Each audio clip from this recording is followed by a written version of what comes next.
I caught a billionaire's wife stealing millions. My view from the garden.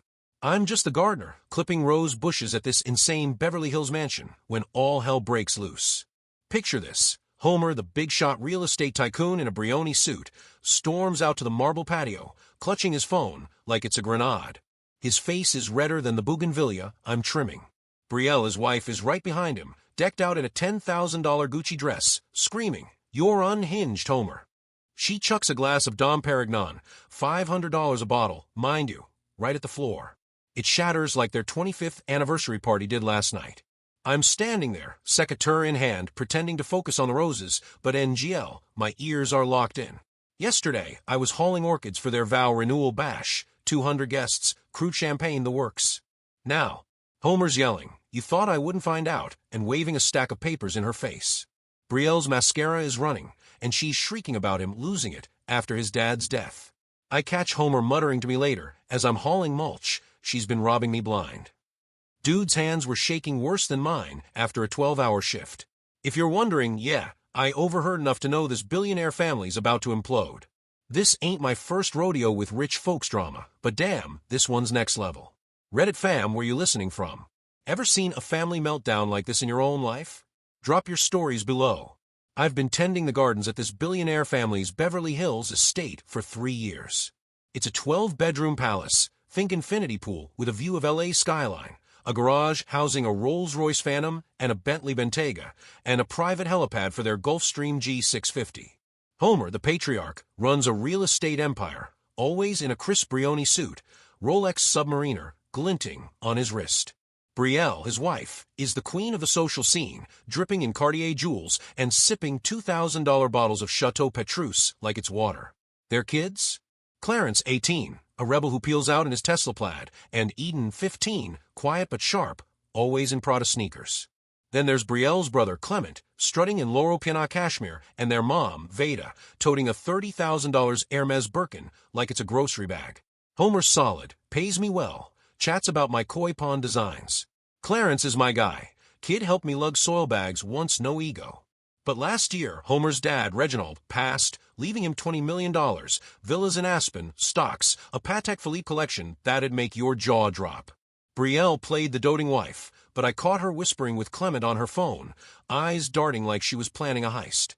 On their 25th anniversary, I was out here arranging $5,000 orchids while they toasted with Krug at sunset. NGL, it looked perfect, until I saw Brielle flirting with some Versace-wearing dude at the party. Something was off, like a weed in a rose bed. You won't believe this, but that was just the start of the storm brewing in this mansion. Anyone else spot cracks in a perfect-looking family like this? The anniversary party at this billionaire family's Beverly Hills mansion was straight out of a movie. 200 guests in Dior and Rolex, a string quartet, and me hauling $5,000 orchids to frame the scene. Homer's grinning like a king, toasting with Brielle, who's playing perfect wife in a $12,000 Gucci gown. But when I slip to the back garden to grab a hose, shit hits the fan. Brielle's by the infinity pool, phone glued to her ear, whispering like she's planning a coup. "Clement, I've moved $15 million to the Caymans," she hisses. "Villa in Malibu's listed next week. Then I'm taking the kids to Paris." My heart's pounding like I'm back in Fallujah, and I freeze behind a palm tree. She says Homer's too deep in his grief over his dad to notice, and their vow renewal that morning? Just a cover to make him look clueless in court. Damn, this woman's cold. I nearly blow my cover when I step on a twig, but she doesn't notice, too busy plotting with her brother. Later, Homer calls me to the wine cellar to move a crate of Chateau Lafite, $3,000 a bottle, NGL. He looks wrecked, eyes hollow. I can't hold it in. I hint I overheard something by the pool. His face goes ghost white. He pulls out his phone, scrolling through emails. There it is, Brielle's messages to a Malibu realtor, a Paris school district, and some dude named Roland about a new chapter. My jaw's on the floor. Homer shaking, muttering, "She's stealing my dad's legacy." I'm just the guy who cuts the grass, but I'm in deep now, watching this billionaire family's empire crack. You won't believe what Homer does next. Guy's got a plan, and it's savage. AITA for spilling what I heard, or was it the right call?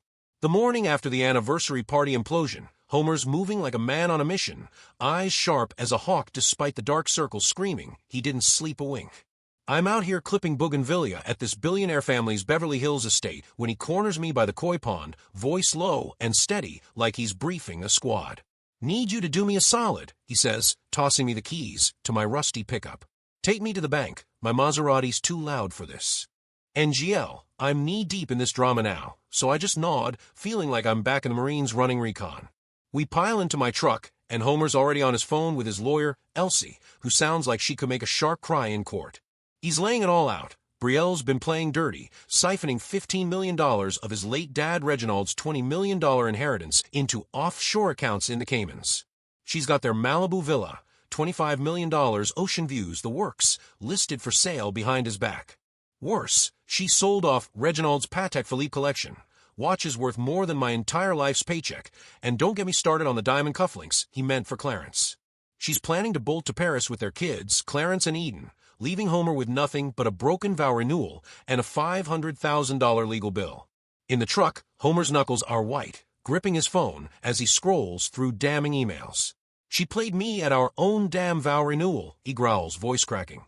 That morning, she was all smiles in her $12,000 Gucci dress, toasting with Krug like we were soulmates. It was all a cover to make me look clueless in court. I'm just driving, keeping my eyes on the road, but my heart's racing like I'm dodging IEDs again. We hit the bank, and he's in there for hours, working with the manager to freeze every account Brielle touched. Turns out, she'd opened 3 secret accounts, funneling cash faster than I can mow their half-acre lawn. By noon, he's got the funds locked down, but the villa's still on market, and he's sweating bullets about losing it. Back at the mansion, Homer's in full battle mode. He's got me on lookout duty while a locksmith swaps out every lock on the 12-bedroom palace. Smart, since Brielle's got keys to the Bentley Bentayga and probably the safe too. I'm sweeping the marble driveway when she rolls up from a rodeo drive spree, arms loaded with Chanel and Louis Vuitton bags, looking like she just stepped off a Vogue cover. Her key fob doesn't work, and she loses it screaming, "Homer, you can't lock me out of my own house." Her mascara's running, and the neighbors, living in their own $10 million estates, are peeking over manicured hedges, probably live tweeting the drama. She's on her phone, hissing to her brother Clement. He's onto us, but I'll fix this. Fix it. Lady, you're screwed 6 ways to Sunday. I catch her muttering about tax optimization and a Paris surprise, but her eyes are darting like she knows the jig's up. Homer's not done. He's got Elsie filing emergency motions to block the villa sale and protect what's left of his inheritance. He shows me a stack of papers, court filings thicker than my work log, proving Brielle's been moving money since before Reginald even passed. She's been planning this for a year, he says, voice hollow.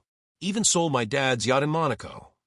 I'm no lawyer, but I know fraud when I see it, and this is some next-level betrayal. He's also on the phone with Clarence and Eden, telling them to ignore their mom's texts and calls. Don't let her spin this, he says, and I can tell it's killing him to drag the kids into it. Clarence swings by my shed later, where I'm storing my pruning shears, looking like he's ready to punch a wall. What's Dad freaking out about? He asks, kicking a bag of mulch. Kid's 18, drives a Tesla Plaid, but right now he's just a confused teenager caught in his parents' war. I shrug, keeping it neutral, but damn, my heart aches for him and Eden. Eden's only 15, quiet as a mouse, and I can't imagine what this is doing to her. I've seen her sketching in her Prada notebook by the pool, and now she's probably wondering if her whole life's a lie. Homer's next move is pure chess. He digs deeper, pulling up more emails on his iPad while I'm hauling fertilizer. There's a whole thread with a Paris realtor about a $10 million apartment, plus messages to some dude named Roland about starting fresh. Roland? Who the hell is Roland? Sounds like a guy who wears too much cologne and owns a vineyard. Homer's shaking, but he's not breaking. He's also got call logs showing Brielle's been blowing up Clement's phone, probably coordinating her exit plan. I'm just the guy who keeps the roses pretty, but I'm witnessing a billionaire's empire fight for survival. By evening, Brielle's back, banging on the mansion's gates, now in Balenciaga heels, screaming that Homer's lost it since his dad died. She tries to play the victim, but I'm not buying it, and neither is Homer. He's already got a PI sniffing around, and Elsie's prepping to drop a legal bomb in court. My phone's buzzing with texts from Clarence, begging me to explain what's going on, but I'm stuck between loyalty to Homer and not wanting to crush the kid's world. Brielle's about to pull some Oscar-worthy manipulation to spin this, and I'm betting she's got more tricks up her $5,000 sleeve. Anyone else been stuck watching a family implode while trying to stay out of the crossfire? Brielle's not going down without a fight, and damn, she's pulling out all the stops. I'm raking leaves by the infinity pool at this billionaire family's Beverly Hills mansion when she storms up to the gates in $3,000 Balenciaga heels, looking like she's auditioning for a Hollywood drama. Her face is flawless, Chanel makeup covering the mascara streaks, but she's screaming, "Homer, you're ruining my life," like she's the victim here. NGL, it's a performance that'd win an Oscar. She spots me, waves me over, and starts pleading, "Tell Homer this is all a big misunderstanding." Her story? The $15 million she siphoned to the Caymans was just tax planning. The Malibu villa listing was to refinance. And Paris? Oh, that's a family surprise she was cooking up. Yeah, right. I've seen better lies from used car salesmen.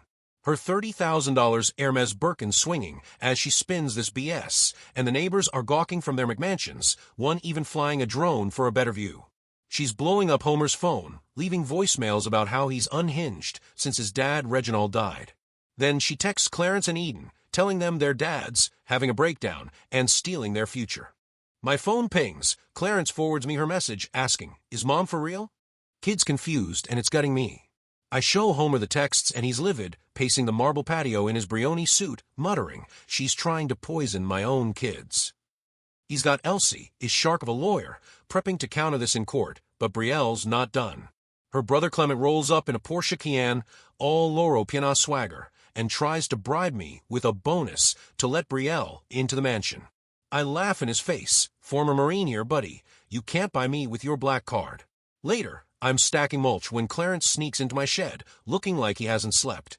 "Why's Mom saying Dad's dangerous?" he asks, kicking shovel. I keep it vague, but damn, it's rough seeing him torn between his parents. Brielle's playing dirty, texting mutual friends that Homer's financially abusive. By dinner, she's got half their social circle eating her sob story, all while wearing a $10,000 Dior jacket. But Homer's got receipts, emails, bank records, and that Roland guy's Paris texts. She doesn't know I recorded her poolside call with Clement, and Homer's itching to use it. She's spinning a web, but it's about to snap. Anyone ever deal with someone gaslighting their way out of a mess like this? Homer's ready to end this, and I'm just trying to keep the roses alive while the mansion turns into a war zone. He calls me to the study, where he's got a stack of papers, bank records, emails, the works. Brielle's busted. $15 million funneled to the Caymans, their Malibu villa listed, even Reginald's Patek Philippe watches sold. He shows her the evidence on the marble patio, her $12,000 Gucci dress looking out of place, as her face crumples. "Explain this," he says, voice ice cold, playing my recording of her poolside call with Clement, plotting the Paris escape. NGL. Her jaw drops like a bad soap opera. She stammers, tries the tax planning excuse, but Homer's done. I'm in the corner, pretending to check my phone, but damn, it's intense. Later, he sits Clarence and Eden down at the dining table, $50,000 chandelier overhead, and lays it out. Their mom's been stealing, planning to ditch them in Paris. Clarence clenches his fists. Eden's tearing up. I'm hauling mulch outside, but Homer nods at me, grateful I had his back. Next day, I drive him to court in my pickup. Elsie, his lawyer, tears into Brielle. Assets frozen, villa sale blocked, temporary custody to Homer. Brielle's sobbing, but the judge ain't buying it. They have no idea what's coming next. Her lies are about to unravel even more. Ever seen someone's perfect life collapse in real time like this? A week after the patio showdown, I'm pruning palm trees at this billionaire family's Beverly Hills mansion when Brielle shows up at the gates, clutching a $30,000 Louis Vuitton suitcase like it's her lifeline. She's in $2,000 Balenciaga shades, begging me to let her see Clarence and Eden, claiming she's got gifts to make things right. NGL, her voice is all honey, but I'm not falling for it. I tell her Homer's rules, no entry without his say-so. She storms off, leaving a trail of Dior perfume and curses. Clarence catches me later by the koi pond, fuming, and shows me a Rolex she sent him, $40,000 easy. I don't want her bribes, he says, tossing it into my wheelbarrow like it's junk. Eden's quieter, holding onto a Prada clutch from her mom, but her eyes are red, like she's been crying all night. It's messing me up, seeing these kids caught in the crossfire. Homer's still in warrior mode, working with Elsie to tighten the screws. Turns out, Brielle's been scamming more than just him. Some dude named Roland, her old high school fling, calls Homer, sounding like a kicked puppy. He thought Brielle was divorced, fed him a sob story about Homer being a controlling tyrant. She conned Roland out of $2 million, showing him fake bank statements to secure their Paris dream. Dude's got screenshots, texts, even a voicemail where Brielle slips up, admitting she's been plotting since before Reginald's death. Homer shows me the evidence while I'm hauling mulch, his Brioni suit wrinkled for once. She played us all, he says, voice low. Elsie uses Roland's testimony to bury Brielle in court. $15 million frozen, villa off the market, kids staying with Homer. Brielle's mom, Veda, shows up in her Hermes scarf, looking like she aged a decade. She tells Homer she's done with Brielle, calling her a disgrace after hearing about the $2 million scam. Clemens ghosted too. No more Porsche Cayenne parked out front. Brielle's spinning her tale on social media, posting Insta stories in a $10,000 Chanel jacket, crying about surviving a toxic marriage. Half their rich friends buy it, texting Homer concerned messages. But his sister's got receipts, screenshots of Brielle apartment hunting in Paris, while Reginald was still alive. The tide's turning, and Brielle's running out of allies. Clarence tells me, I love Mom, but I don't trust her anymore. Gut punch, FR. What would you do if your family's drama got this messy? 6 months later, I'm installing a Zen fountain at this billionaire family's Beverly Hills mansion, and the dust has settled. Homer got the divorce finalized last week, keeping the $25 million estate, his dad's $20 million inheritance, and primary custody of Clarence and Eden. Brielle's living in a rented Santa Monica condo, working at a high-end gallery goodbye, private jets, and $10,000 Chanel fits. She gets the kids every other weekend and Wednesday dinners, but Clarence is icy, barely talking to her. Eden Softer still calls her mom sometimes, but comes back quiet, clutching her Prada notebook. Homer's stepping up, flying the kids to Hawaii in their Gulfstream for a reset. I catch them laughing by the pool, first time in months. Brielle's TikTok is wild, full of healing from narcissistic abuse videos, but the comments roast her. Someone leaked her Paris emails. Her brother Clement and mom Veda cut her off. No more Loro Piana swagger or Hermes bags at family dinners. Roland, her ex, vanished after spilling her $2 million scam. Homer gifted me a bottle of Macallan 25 for my help. Classy. But I don't drink. Clarence said, you were right. Money doesn't fix liars. Kid's wise beyond his Tesla plaid. The mansion feels calmer, but scars linger.